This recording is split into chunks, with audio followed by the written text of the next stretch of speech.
Bonjour, je suis Pierre Albaladejo et donc je vais vous résumer en 3 minutes mon intervention sur la gestion périopératoire des anticoagulants oraux, où donc c'était une série de cas cliniques allant du plus simple au plus compliqué sur la gestion des antivitamines K et des anticoagulants oraux directs.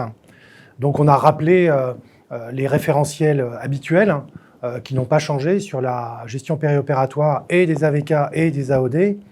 Avec des cas cliniques assez simples au départ. Pour rappeler qu'avec les AOD, on fait très peu de relais, voire quasiment jamais de relais en préopératoire.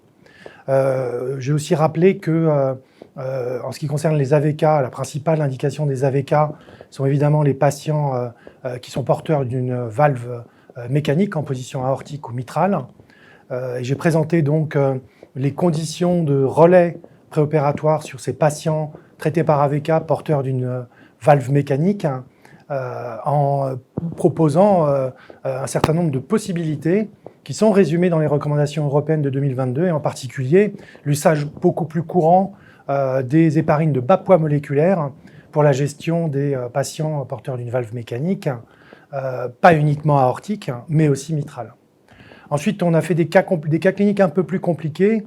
Le premier, c'est un patient insuffisant rénal, pour rappeler qu'on a une extension d'AMM sur les héparines de bas poids moléculaire pour les patients ayant une clairance entre 15 et 30 ml/minute.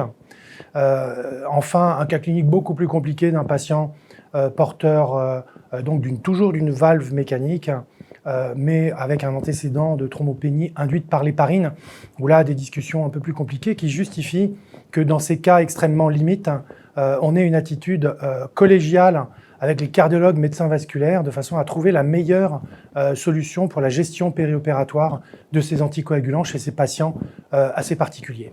Voilà en résumé, en 2 minutes, ce que j'ai pu proposer donc pour cette session.